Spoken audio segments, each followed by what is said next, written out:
¿Qué tal? ¿Cómo les va? En Perfiles de hoy vamos a compartir esta charla con la doctora Griselda Tessio.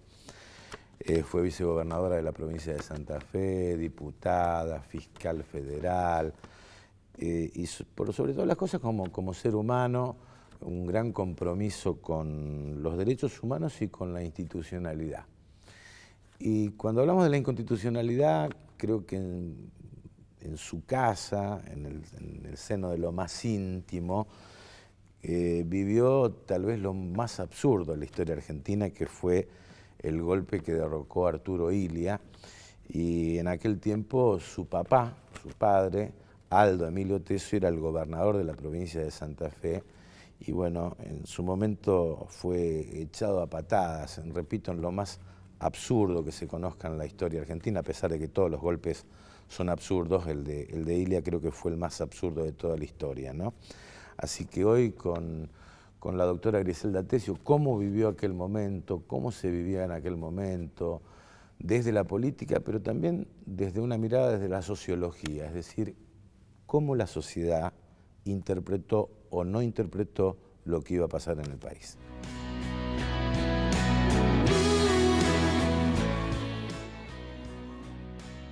Bueno, doctora, gracias por estar aquí. No, al contrario, gracias por la invitación, es un gusto. Bueno, me imagino que en casa se respiraba, ¿no? La política y el radicalismo fundamentalmente, ¿no? Sí, sí, sí. Y bueno, el gobierno de mi papá fue un parteaguas muy importante en la vida familiar, porque en verdad, cuando Balbín le ofrece la candidatura a la presidencia al doctor Illia, había una especie de consenso dentro de los partidos y en el radical también, que esa elección la iba a ganar Udelpa, que le iba a ganar Aramburu. Sorpresivamente, en la larga trayectoria de don Arturo, lo consagra como primer mandatario, y en el caso de la provincia de Santa Fe, a mi padre como gobernador. En esa cuestión yo quiero decir una cosa, porque fue algo que se manejó y algo remanido y repetido, que Illia había llegado con poca legitimidad porque tenía el 25% de los votos. Yo recordaría en épocas actuales que Kirchner tuvo el 23%. Y Menem también. Menem por ahí. Por ahí. Pero en aquel momento hay que recordar que las elecciones a presidentes y a gobernadores de provincias eran por método indirecto, como es hoy. El colegio electoral. Exacto, por colegio electoral, como es hoy en Estados Unidos. Y Illia llega, una vez pasada esa instancia del colegio electoral, con el 59% de los votos. Es decir, él no solo accede con los votos del radicalismo o de partidos afines, sino que accede con un arco político mucho más amplio, incluso con partidos diferentes desprendimientos del peronismo, del socialismo, por supuesto. O sea que ahí había una garantía de legitimación que no alcanzó porque, bueno, las reformas de Arturo Illia fueron muchas, y los adversarios también fueron muchos y muy poderosos. Sí. Pero hay o sea, la historia muestra un contraste que en realidad los números no son así, digamos, ¿no? Porque el crecimiento en el consumo, por ejemplo, el presupuesto educativo, la reducción de la deuda, el salario mínimo vital, la lucha contra los laboratorios internacionales. Los laboratorios internacionales, los contratos petroleros, bueno, en fin, los números indicaban otra cosa, ¿no? Es decir, que antes de llegar al día del golpe, que también es un tema interesante para hablar, ¿qué fue sucediendo en la sociedad argentina que fue indiferente a esto? Bueno, a mí me parece que haciendo un análisis sociológico y descartando la cuestión de la legitimidad, estas reformas de Illia tocaron intereses muy fuertes, muy poderosos, pero sobre todo tocaron intereses que no se imaginaban que un hombre como Ilia iba a tocar. Desconocían la trayectoria política de Ilia. Ilia, para muchos sectores, representaba un médico de pueblo, un médico que visitaba a sus pacientes en volanta, que era muy buen viejo, que era una persona honesta, pero que no iba a tener garras de estadista como para hacer reformas importantes en el país. Y yo creo que la nulidad de los contratos petroleros, el salario mínimo vital y móvil, lo que significó, por ejemplo, la preparación del proyecto de ley para los medicamentos. El Poder Ejecutivo convocó a la academia, no fue un improvisado. Ilia siempre decía que lo peor que puede ser un político es un improvisado. En este caso concreto, fíjese, él convocó a la Academia de Medicina de la República Argentina, a la Facultad de Medicina de la UBA, de Rosario y de Córdoba, y les mandó el proyecto para que en breve reenviaran críticas o modificaciones o adhesiones. O sea, había una amplia gama del sector médico y de los colegios de médicos, porque se llegó a demostrar que los laboratorios aumentaban el costo de los medicamentos en un 1000%, no en el doble, el triple, en un 1000%. Hoy nosotros tenemos, la provincia tiene el LIF, en la Argentina hay laboratorios de genéricos, en aquel momento era impensable. Sí, que eran multinacionales. Las multinacionales, era impensable. A ver, lucharon contra un hombre como Ñatibia, que era un hombre muy bien plantado y con convicciones tan férreas como las del presidente Ilia. Entonces, ese panorama preanunciaba otras reformas que podían seguir tocando intereses fuertes. Y allí el elemento fundamental, más allá de la adhesión de la sociedad rural, más allá de la adhesión de la corporación empresaria, estuvo de algunos gremios, no nos olvidemos que en el acto de asunción de Onganía estaba Bandor, estaban todos los gremios bandoristas. Bueno, las fábricas habían sido tomadas. Claro, claro. Ahí hay un elemento fundamental de algunas áreas de la prensa. Sí. Cómo se instaló en la sociedad argentina, y se instaló de una manera muy fuerte, probablemente porque el gobierno no salió a refutar esa convicción, que Ilia era un hombre incapaz de dirigir, no tenía liderazgos, el gobierno estaba paralizado, la Argentina estaba paralizada. Era la tortuga. La tortuga. Quino, que después pidió disculpas dibujándolo con la paloma. Abiertamente, primera plana, Mariano Grondona lo planteó abiertamente. Abiertamente. Abiertamente. Es decir, a mí lo que le preguntaba es decir, a ver, ¿cuál es la reacción de la sociedad frente a esto, ¿no? Porque eso me parece que es un papel clave, la indiferencia, por ejemplo. Absolutamente. Y bueno, Adaldo Emilio Tesio era su padre, gobernador de Santa Fe. Sí. Me cuenta que ese día estaba en Buenos Aires. Estaba en Buenos Aires, sí. En el momento en que estaban esperando la irrupción en la Casa Rosada de los militares, que entraron a las 5 de la mañana, el primer ingreso, comandados por el general Julio Alzogaray, que no soñaba ni por asomo en ese momento que sus propios camaradas de armas iban a matar a uno de sus hijos que había ido a la guerrilla, con el coronel Perlinger, con Pistarini, y en ese primer ingreso, yo creo que mi padre todavía estaba ahí, y Ilia de manera muy serena y muy fuerte les pregunta en nombre de quién estaban haciendo eso, y entonces le contestan, se quedan un poco anonadados y le contestan en nombre de las Fuerzas Armadas. Y Ilia le responde que el comandante en jefe de las Fuerzas Armadas era él, y él no había dado ninguna orden de invadir la casa de gobierno y les pedía que se retiraran. Ahí es increíble ver esas reacciones, ¿no? Se retiran, se van, sí, frente a la fortaleza de un hombre mayor, de sus colaboradores civiles. Ahí no había un arma, no había nada. Y ahí es cuando el jefe del regimiento de granaderos a caballos, que es el que tiene la protección del presidente, le propone a Ilia resistir. Eso una vez me lo contó tu padre, Aldo, que tuvieron discusiones muy fuertes dentro de Casa Rosada y la posición de Aldo, decir, bueno, vamos a resistir porque hay militares todavía que son fieles a la Constitución. E Ilia le contestó, no, porque va a haber derramamiento de sangre. ¿Esto fue así? Sí, fue así. Ilia tenía la certeza, como cualquier persona con criterio, que en esos enfrentamientos generalmente mueren soldados, no generales. Y él no quería que muriera ninguno de los granaderos y tampoco soldados que iban a mandar a atacar la Casa Rosada del otro lado.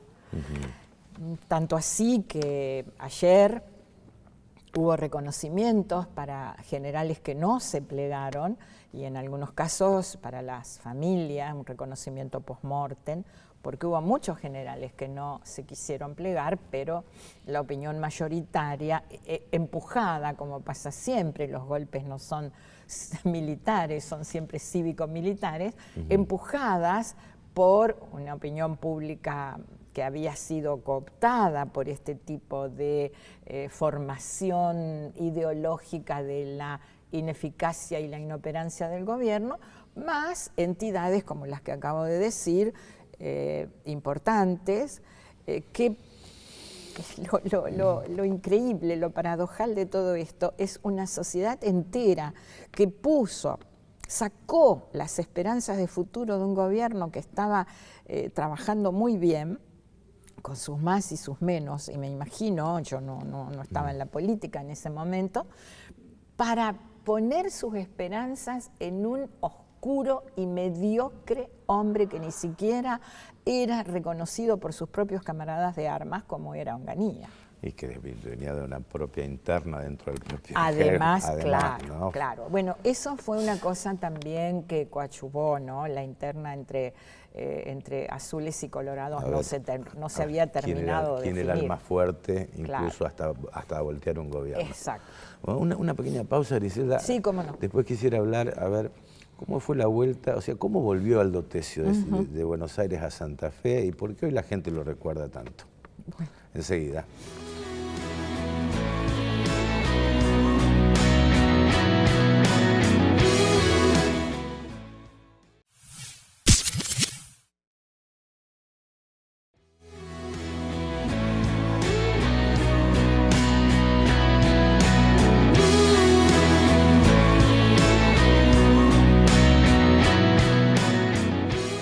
Bueno, seguimos con la doctora Aldo Tessio, más allá de su cargo, su propia trayectoria política y también judicial, hija de Aldo Emilio Tessio, aquel hombre que junto con Ilia fue desalojado de la Casa Rosada y después de la Casa Gris, ¿no? Bueno, ¿cómo Aldo Tessio alguna vez me dijo, bueno, yo quería resistir y sin embargo, bueno, tuvo que volver a Santa Fe. ¿Cómo fue la vuelta a Santa Fe después de aquel hasta golpe? Donde yo sé, él le pidió un avión o un auto. No sé por qué causa no había llevado el auto de la gobernación, le pidió al presidente.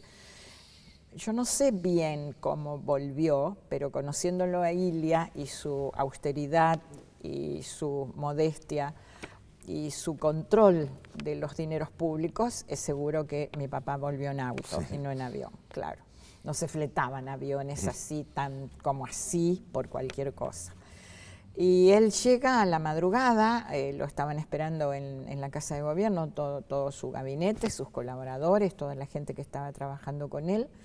Nos avisa a la mañana, ya cuando clareó, yo me fui con mis hijos, los mayores que eran chiquitos, a la residencia a empezar a ayudarla a mi mamá a embalar cosas, porque ellos hacía 3 años y medio que estaban viviendo ahí en la residencia, en calle Tucumán, en los altos del Banco Provincia, y después fuimos al encuentro de mi padre, que había ya entregado los papeles de gobierno, como él decía, al interventor militar, porque le dijo, le entrego los papeles de gobierno, pero no el poder, porque el poder vuelve al pueblo que me votó, y volvió caminando con su grupo de gente por calle San Martín, que en ese momento no era peatonal. Claro.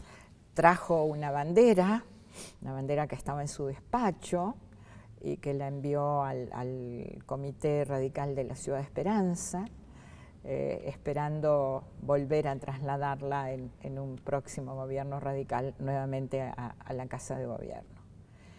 Y lo que yo me acuerdo de esa mañana es que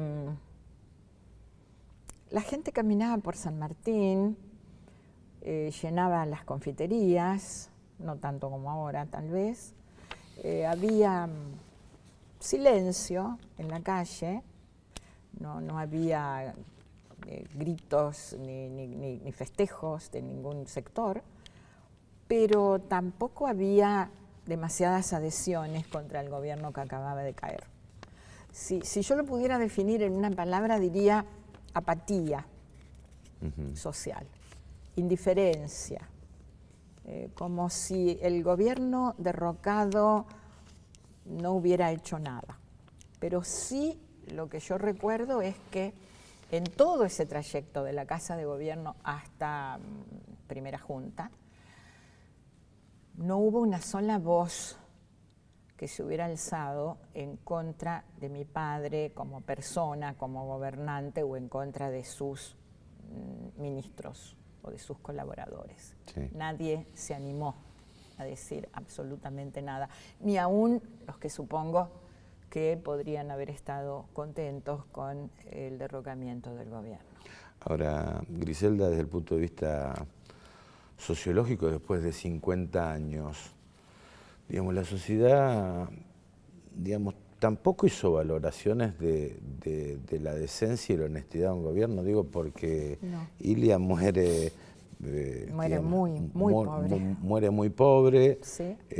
Tiene que pedir un cajón prestado sí. para el entierro sí. de uno de sus familiares. Su padre terminó una casa alquilada en Santo Tomé, vivió de su jubilación. Es decir, ¿qué es lo que ha cambiado, ¿no? Como o sea, en los tiempos hoy en que vivimos, ¿no? Que ese valor de la honestidad en la función pública y del político en servicio público no haya tenido en aquel momento la suficiente jerarquía como para decir yo defiendo un gobierno frente digamos, a la irrupción militar que generalmente fueron ejerciendo gobiernos antipopulares y también antinacionales. Sí, sí. ¿Cómo? Sí. Yo pienso que hay que ir un poco más atrás, ¿no? En la historia. El quiebre de toda la constitucionalidad, no cabe dudas, lo saben hasta los chicos de primer año de abogacía, es el 30. Irigoyen. Es la caída de Irigoyen. Irigoyen era un hombre que tenía una cierta fortuna personal, familiar, pero modesta al lado de las cosas que estamos viendo actualmente, ¿no? Pero la gente que vino después del golpe, en el golpe y después del golpe con el gobierno de Justo, eran gente que pertenecían, los patroncostas, a la más rancia oligarquía argentina, y que también había escasa diferencia entre los dineros públicos y los dineros privados.